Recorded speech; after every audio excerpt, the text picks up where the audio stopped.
웃돈 얹어줄 테니 KF94 등급 마스크 1억 개만 주시죠.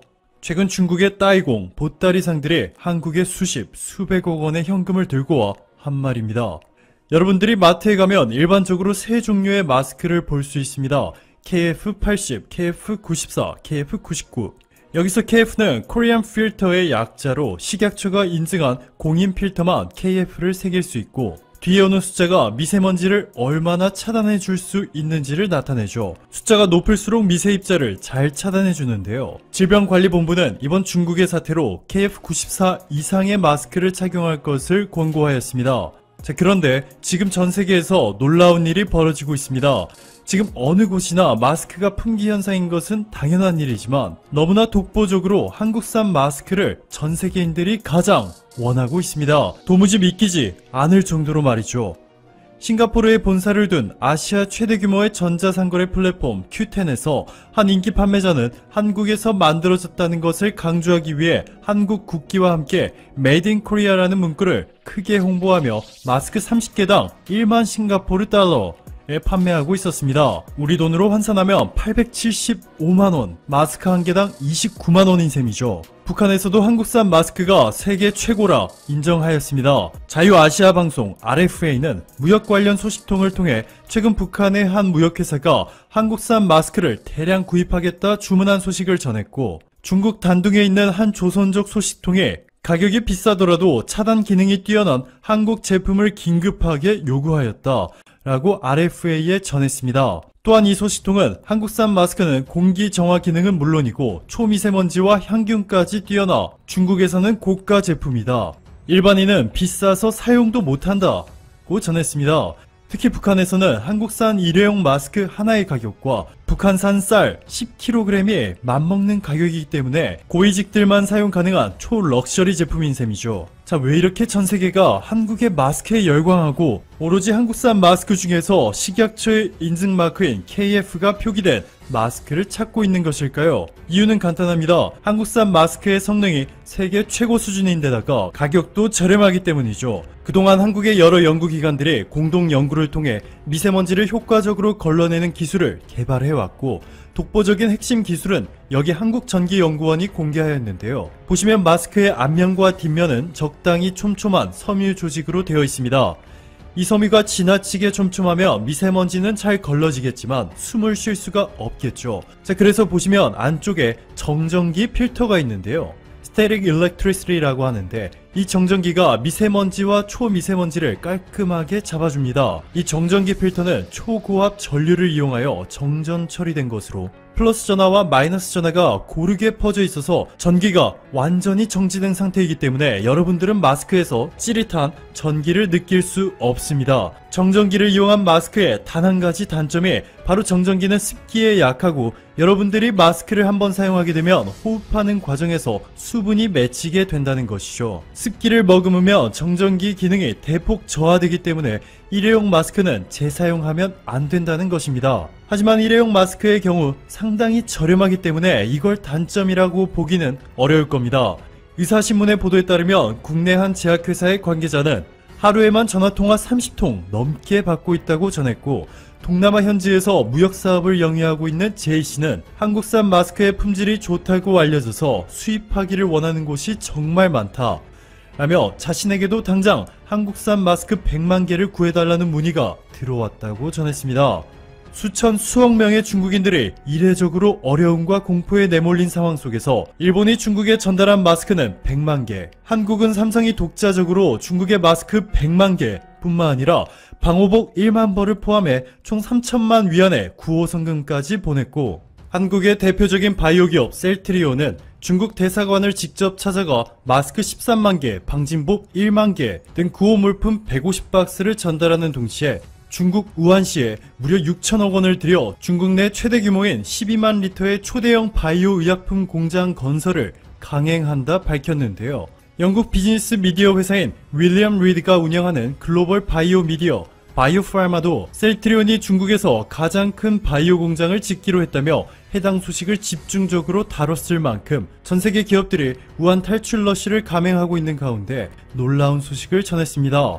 현대차그룹도 중국에 1,500만 위안 규모의 의료 물품과 성금을 전달, 한국무역협회도 중국에 10만 개의 마스크를 전달하는 등 이런 한국 기업들의 과감한 투자와 구호품 전달 릴레이 소식이 전해지면서 중국 경제망도 최근 전염병 퇴치를 위해 적극 기부한 10개의 한국 기업 이라는 제목으로 이들의 기부 활동을 자세히 설명하였습니다. 여기에 정부 차원에서 마스크 200만 개와 방호복 10만 개, 보호경 10만 개를 전달해 형식적으로 고작 100만 개만 전달한 일본과 상당히 대조적인 모습을 보여주고 있습니다. 코로나19의 확산으로 도쿄올림픽 개최가 불투명해진 가운데 IOC 위원이 올림픽 결정 기한을 5월로 정했다는 보도가 나왔습니다. 구독과 좋아요는 영상 제작에 큰 도움이 됩니다. 코로나19 감염이 전 세계로 확산됨에 따라 도쿄올림픽 개최에 대한 우려가 나오고 있습니다. 7월 24일 개막하는 도쿄올림픽에 대해 국제올림픽위원회의 파운드 위원이 인터뷰를 통해 5월 말까지 대회 강행 또는 취소를 결정해야 할 것이라고 25일 AP통신이 보도했습니다. 또 파운드 씨는 일정상 다른 도시로의 대체 개최나 분산 개최는 어렵다고 지적했고 가을로 시기를 연기하는 방안도 미국 프로풋볼과 미국 프로농구 시즌과 겹치기 때문에 사실상 불가능하다고 언급했습니다. 이에 일본이 생각하는 가장 희망적인 전망은 3월 중에 코로나 바이러스의 확산이 종식되어 예정대로 올림픽을 개최할 수 있다고 보고 있지만 만약 4월 이후까지 지금의 확산세가 이어지게 되면 국내와 세계 각지에서 열리는 경기의 최종 예선들이 일제히 중단될 것이 예상되며 바이러스의 확산 저지가 늦으면 늦을수록 일본행을 거부하는 해외 선수들이 늘어나기도 하고 반대로 일본에서 감염 지역의 선수들의 입국을 거부할 가능성도 발생할 수 있다는 점도 우려하고 있습니다. 일본 네티즌들의 반응은 올림픽에 모든 것을 걸고 있는 아베 정부와는 다른데요. 평소 한국과 관련 없는 기사에도 한국 얘기를 하며 조롱하던 것과 비교하면 신기할 정도입니다. 중동, 유럽까지 확산되고 있다. 의료체제가 취약한 아프리카와 남미로 확산되면 그야말로 사망자 수가 늘어난다. 일단 수습되더라도 올림픽을 계기로 다시 확산될 가능성도 있다. 생명의 위험을 무릅쓰면서까지 올림픽 할 필요가 있는가? 운동 경기 때문이 아니잖아. 돈을 위해서 하는 거라고. 일본 개최가 위험한 것은 아니고 이제 어느 나라에서 개최해도 위험하지 않아? 얼마나 많은 사람이 한 자리에 모일까? 올해도 상당히 더운 것 같으니까 안 하는 게 좋아. 개최 중지가 되어도 티켓 값의 반환은 없습니다. 준비 비용으로 썼어요. 라고 할 것 같다. 올림픽 생각만 해도 춘제 전에 중국 셧아웃을 했어야 했는데 이제 와서는 모든 것이 늦다. 가능성이 있다고 하면 아비간이 효과가 있는 것. 다만 이마저도 후생 노동성은 우물쭈물할 것 같다. 오늘 발표된 기본 방침들이 너무 아쉬운 내용들이어서 올림픽 중지도 있을 수 있다고 생각하게 되었다. 걱정도 있었지만 기대되기도 했기 때문에 유감스럽지만 정부의 대응이 이래서는 어쩔 수 없습니다. 한국이 벌써 4만 명 이상 검사하는데 일본은 아직 900명 정도. 하루에 3,800명 검사 가능하다고 장담, 거짓말 발표. 4일 이상 열이 나도 출국 이력이 없거나 감염자와 접촉이 없거나 의사의 판단이 없는 한 검사를 해주지 않아 돌아가야 한다. 올림픽을 위해 일부러 검사하지 않는 방법 도저히 믿을 수 없다. 도쿄올림픽 조직위원회는 26일 신종 코로나 바이러스의 감염 확대 상황에 대해 국제올림픽위원회 위원이 5월까지 경과를 보고 대회 개최 여부를 판단하겠다는 뉴스에 대해 5월 판단한다는 것은 IOC의 공식 견해가 아니다라는 의견을 냈습니다. IOC의 닉 파운드 위원은 AP통신 인터뷰에서 3개월 후에도 사태가 해결되지 않는 경우 아마 중단을 검토할 것이라고 이야기했지만 파운드 씨는 부회장 등을 역임한 적이 있으나 현재는 이사회 구성원은 아니며 개인 의견일 뿐이다 라고 설명하고 있습니다. 올림픽 조직위는 IOC는 대회를 위한 준비를 계속하고 있다고 하며 안전한 대회 개최를 위해 감염에 대한 대책은 중요하다고 생각하고 있으며 지금의 상황을 주시하고 있고 관계기관과 긴밀하게 협력하고 필요한 대책에 대해 검토할 것이라고 합니다. 한편 일본 네티즌들은 관계자들 모두 예정대로 하겠다고 강조하고 있는데 지금의 상황에 대한 대비를 하고 있는지 의심스럽다. 이대로라면 취소라는 최악의 결과밖에 없게 될 것 같아. 코로나 바이러스가 일본에서는 수습되고 있었다고 해도 세계적인 유행이 계속되고 있다면 결국 개최는 불가능합니다. 고집스럽게 개최에 집착하고 있는 일본 측에 판단을 맡길 것이 아니라 IOC가 가능한 한 빨리 중지나 연기를 결정해야 합니다. 라는 의견을 보이고 있습니다. 일본이 올림픽과 같은 중요한 행사를 망쳐서 국제적인 비난을 받는 것을 보는 것이 개인적으로는 흥미롭긴 합니다만 그동안 준비해왔던 선수들과 평화와 화합의 축제를 TV 앞에서 즐겁게 관람하고 싶어하는 전 세계 사람들을 생각하면 안타까운 것도 사실입니다. 이런 어두운 상황을 헤쳐가야 하는 당사자가 아베와 일본이라는 점이 전망을 더 어둡게 하고 있습니다. 시청해주셔서 감사합니다. 시사탐험되었습니다. 안녕하세요 여러분. 예, 목요일 아침입니다. 오늘의 주제는 레포입니다. 레포. 하루짜리 단기 판매 조건부 채권 시장이죠. 이걸 담보로 돈을 빌리는데 빌린 돈을 갚지 못해서 지금까지 미국의 중앙은행 기업이죠. 연준이 지원해줬던 레포.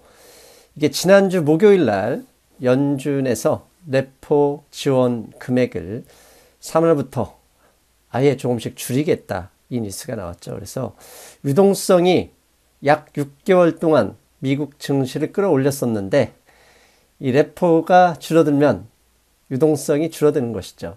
이게 주식시장을 하락으로 이끌지 않을까 걱정이 되는데 그 부분에서 좀 팩트체크 들어가겠습니다. 잠시 후에 화면이 바뀔 때 소리가 좀 줄어듭니다. 왜냐하면 그게 음성 녹음으로 전이되기 때문이니까 그냥 이해해 주셨으면 하는 바람입니다. 바로 진행합니다. 사실 지난주 목요일이죠. 한국 시간으로는 금요일 새벽 페드에서 레포 지원 축소를 시작하겠다라는 공식 발표와 함께 장이 많이 밀렸습니다. 플러스를 진행하던 당시 주가가 약 다우지수 기준으로 100포인트 정도 하락했었죠. 그만큼 시장은 유동성에 관심이 많습니다. 레포 지원 축소, 시장은 떨게 될 것인가? 그거 지금부터 팩트체크로 진행하겠습니다. 2월 14일이죠. 블룸버그 뉴스 기사의 제목입니다. 페드, 미국 연준이 예상보다 빠르게 레포 지원을 축소하겠다는 내용입니다. 그냥 단순히 레포 지원 축소가 아니라 more than expected, 예상보다 좀 빠르다. 그래서 이게 어느 정도 증시에 영향을 미칠 수 있을지 항상 투자자라면 관심이 있죠. 왜냐? 코로나 바이러스의 백신이 결국 유동성이었다는 게 지금까지의 증시 상승의 원인을 찾아보면 그것인지 알 수 있었겠죠. 그렇다면 먼저 왜 갑자기 레포 금액을 가지고 나왔는지 혹시 잘 모르시는 분들을 위해서 그동안 약 6개월간 증시 상승의 핵심 요인이 페드의 대차대조표 확대. 이게 무슨 얘기냐. 채권을 사들인다는 얘기는 대차대조표 차변이 늘어난다는 얘기죠. 그래서 유동성이 풀린다. 그런 의미인데 증시 상승의 핵심 요인이 유동성이었다는 사실을 먼저 살펴볼 필요가 있겠죠. 보시는 그림은 페드의 대차대조표입니다. 대차대조표가 2018년 1월, 즉 2017년 12월부터 양적 완화가 중단되면서 많이 빠졌었습니다. 원래 미국의 연준이 4조 5천억 달러 정도 가지고 있었는데 거꾸로 흡수하기 시작하면서 이게 작년 9월까지 3조 7천억, 무려 약 8천억 달러 정도 유동성이 빨렸죠. 그때 중국과의 무역 분쟁 이야기도 있었지만 주가가 8월, 9월 달에 많이 요동을 쳤던 것도 이런 이유 때문입니다. 그런데 정확하게 9월 18일입니다. 9월 18일에 레포 시장이 크게 흔들렸을 때 연준이 유동성 지원을 하기 시작하면서 지난주까지 대차대조표가 무려 4,200억 달러가 늘어나면서 현재 페드의 대차대조표는 4조 1,830억, 지난주 금요일 기준입니다. 이렇게 늘어났습니다. 저만큼 금융시장에 돈이 풀렸던 것이고 돈이 풀린 만큼 주가가 올랐었습니다. 그런데 이게요, 페드의 대차대조표 미국 증시만에 영향을 줬던 게 아닙니다. 지금 보시는 그림은요, 글로벌 중앙은행의 유동성 총합, 이게 지금 갈색입니다. 갈색. 연준, ECB, BOJ, 일본 중앙은행이죠. 그 다음에 플러스 PBOC, 중국인민은행, 이 4개의 중앙은행의 대차대조표가 늘어난 금액이죠. 오른쪽입니다. 그래서 저게 총합친이 무려 5조가 넘는 금액이 있고요. 그 위에 덧써져 있는 점선, 그게 글로벌 PMI, 즉 제조업 지수입니다. 희한하게 그 글로벌 유동성이 축소되는 만큼 PMI도 축소됐고, 글로벌 유동성이 늘어나는 만큼 제조업 PMI 지수도 플러스 됐습니다. 즉 유동성이 증가하면 PMI도 증가했고, 유동성이 감소하면 PMI도 하락했었다. 그만큼 시장이 한편으로는 소비 증대에 의해서 펀더멘털이 개선된 게 아니라 중앙은행의 돈풀기에 의해서 경기가 좋아졌었다라는 의미가 됩니다. 즉 제가 이걸 보여드리는 그림은 결국 지난 6개월간 미국의 증시, 글로벌 증시가 확대됐던 것은 핵심적인 이유는 페드의 대차대조표, 유동성 증가가 있었다. 이런 얘기입니다. 그렇다면 페드의 대차대조표가 늘어나는 만큼 미국의 대표적인 지수죠. S&P 500 인덱스도 같이 늘어났는지 확인해 볼 필요가 있죠. 그래서 올해 1월 1일부터 그리고 2월 12일까지 지금부터 페드의 늘어난 대차대조표 금액과 S&P 500 인덱스 지수를 매주 금요일 주간 단위로 살펴보겠습니다. 먼저 보실 그림은요, 보시는 노란색이 페드의 대차대조표 확대, 그 다음에 감소 여부를 그래프로 보여준 그림인데요. 1월 1일 날 4조 1736억 달러였고요. 1월 8일에 일주일 후에는 약 줄었습니다. 약 300억 달러 가까이 줄었고요. 1월 15일에 늘었고, 1월 22일에 줄었고, 그러면 1월 22일부터 코로나 바이러스 문제로 시장이 출렁일 가능성이 높아지자 본격적으로 그냥 계속 페드에서 유동성을 늘려서 지난주 2월 12일 기준으로는 4조 1826억 달러가 됐습니다. 1월 1일보다 유동성이 더 많이 풀렸고요. 1월 22일 이후 4주 연속 늘렸죠. 그렇다면 그 위에 S&P 500 인덱스를 올려보겠습니다. 보시는 대로 1월 1일, 1월 8일, 1월 15일 증감 여부에 따라서 인덱스가 그대로 영향을 받았고 1월 22일에는 올랐었습니다. 그런데 반대했지만 1월 29일부터 본격적으로 페드의 대차대조표를 따라서 지수가 상승하고 있었다는 거. 이 정도만 보더라도 중앙은행의 돈풀기가 증시를 올렸다. 중국의 전염병이든 코로나19든 크게 상관하지 않고 오로지 유동성에 기댔다. 이런 얘기죠. 그렇다면 저렇게 중앙은행의 대차대조표는 어떻게 왜 늘었는지, 그것은 결국 레포 지원, 유동성 지원에 영향을 받은 게 크다. 거기에 플러스 10월 이후 매달 600억 달러의 채권을 매입하고 있는 양적 완화 효과와 레포 지원 금액 두 개가 플러스 된 것이다. 대차대조표 확대의 핵심, 유동성 지원의 핵심은 이 두 가지였다. 자, 여기까지가 유동성으로 주가가 올랐다는 거 확인해드린 거고요. 그렇다면 이제는 지난 목요일 날 연준이 발표한 레포 지원 금액을 줄이겠다. 그러면 유동성이 축소되는 거죠. 유동성이 축소되면 이제 미국 증시는 어디로 갈지 걱정이 되잖아요. 그래서 우리가 먼저 파악해야 될 거, 팩트 체크. 연준이 이야기한 레포 지원 금액의 감소, 레포 지원은 얼마나 줄어들게 될 것인지 먼저 팩트를 제대로 파악하는 게 순서겠죠. 그래서 이 레포 지원 축소에 대해서 지난 15일자 한국의 연합인포맥스에서 나온 기사를 좀 가져왔습니다. 제대로 번역을 했더라고요. 여기에서 4월 말까지 줄어드는 금액을 보면 먼저 두 가지입니다. 크게. 하루짜리, 일일물짜리입니다. 매일매일 요새 하루짜리 레포 지원을 하는데요. 하루짜리 레포 한도를 기존 1200억 달러에서 1000억 달러로 200억 달러를 줄이겠다. 즉 하루짜리 한도는 200억 달러를 감소시키겠다 그랬고요. 두 번째, 기간물, 14일 기간물이 계속 지원이 되는데 14일 기간물은 2월 셋째 주부터 3월 초까지는 50억 달러를 줄이고 3월 초부터 4월 초까지 한 달 동안은 기존 50억 달러를 줄인 상황에서 추가로 50억 달러를 줄이겠다 이 얘기입니다. 그래서 현재 기준으로 볼 때 14일 기간물은 2월에서 3월 초까지는 50억 달러, 그 다음에 3월에서 4월 초까지는 현재 기준으로는 100억 달러가 줄어드는 것이죠.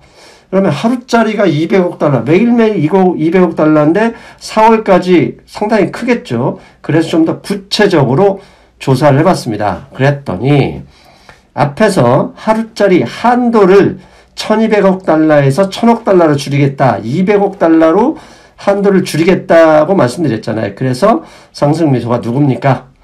현재 레포 지원을 해주는 주간 페드는 뉴욕주의 페드입니다. 그래서 뉴욕주 페드의 홈페이지를 다 뒤져봤더니 지금 오른쪽에 지난 2월 13일 하루짜리 레포 지원 금액인데요. 했던 금액 밑에 488억 5천만 달러 지원했어요. 그러니까 즉 488억 5천만 달러 지원해달라고 신청을 했고 연준은 accepted, 그걸 받아들여서 지원해줬다는 얘기입니다. 자, 1200억 달러가 한도였는데 1000억 달러, 200억 달러를 줄인다 그러면 줄일 줄 알았더니 여기는 한도도 못 채운 488억 달러밖에 안 됐네요. 예, 맞습니다. 지난 6개월간 하루짜리 한도 1200억 달러를 채운 적은 한 번도 없었다. 많은 적이 800억 달러, 650억 달러였고 하루짜리는 시장이 그렇게 크게 원하지 않았다. 즉 한도를 200억 달러 줄여봤자 1200억 달러 한도를 채운 적이 없었기 때문에 일일물 한도를 줄여도 줄어드는 금액은 없다. 이해되시죠? 두 번째, 14일 기간물은 항상 한도보다 더 많은 금액을 요구했지만 항상 한도를 넘어서 지원한 적은 없었습니다. 그런데 14일 기간물 2주 단위잖아요. 그래서 한 달에 2번 오는데 2번 오는 게 연장하면 그게 기간물이거든요. 그래서 결국 50억 달러 줄어든다 그러면 2월부터 3월 달까지 줄어드는 금액은 50억 달러. 3월에 추가로 다시 50억 달러 줄면 100억 달러가 줄죠. 그래서 기간물에서 줄어드는 레포 지원 금액은 총 150억 달러다. 즉 하루짜리는 한도 줄였기 때문에 상관없고 기간물은 4월 초까지 줄어드는 금액은 많이 있는 게 아니죠. 결국 총 150억 달러만 감소하는 것이다. 그러면 600억 달러, 이 양적 완화 매월 600억 달러는 계속 지원한다고 그랬지 않습니까? 그래서 연준이 이야기한 레포 시장 금액을 줄이겠다는 것은 4월 초까지 줄어드는 금액은 총 150억 달러 뿐이다. 그러면 2월 10일 기준 대차 대조표 4조 1826억 달러에서 150억 달러 줄이면 4조 1670억 달러죠. 4.167조 달러. 그게 언제냐? 2월 5일 정도 수준 되겠죠. 2월 5일 수준의 S&P 500 인덱스가 3334. 지난주, 이번 주에 봤자 3379. 결국 큰 영향 없는 것이다. 이렇게 결론을 낼 수 있겠죠. 반대로 이제 만약에 중요한 게 있죠. 레포 시장 지원을 4월달까지 저 금액만 줄이는데 가장 큰 금액, 핵심은 매월 600억 달러 채권 매입하는 건데 이걸 만약 줄이는 거죠. 근데 이걸 줄이겠다는 이야기는 없었고 계속 하겠다고 그랬어요. 근데 매월 600억 달러씩 계속 똑같은 수준으로 한다. 그러면 얼마가 늘어날까? 예, 보시는 것처럼 매년 늘어나겠죠. 1년이면 7,200억 달러, 2년이면 1조 4천억 달러 수준이니까 대차대조표가 계속 늘어나는 거죠. 거기에 3월 FOMC나 4월 FOMC에서 상반기에 금리를 인하할 가능성이 있다 그러면 저 대차대조표는 늘어날 수도 있는 거죠. 그리고 최근에 코로나 바이러스나 혹시라도 서플라이 체인 문제로 위험해지면 연준 의장이 지난번 의회에서 했던 말처럼 면밀하게 보고 있다. 이 얘기는 뭡니까? 여차하면 풀겠다. 그런 의미죠. 그래서 레포 지원 금액이 중단돼도 4월 초까지 줄어드는 금액은 고작 150억 달러다. 우리가 시장에서 더 관심을 가져야 될 것은 매월 600억 달러가 언제 중단되거나 저 금액이 줄어들 가능성이 있는지를 확인해야 되겠죠. 그런데 현재까지는 없다.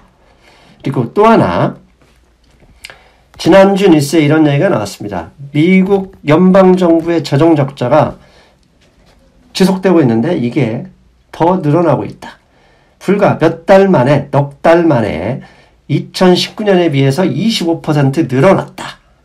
2019년 통째로 1년에 재정적자가 1조 달러였고요. 이런 속도로 가면 1.3조 달러 정도 되겠다라면서 걱정하는 거죠. 자, 여러분.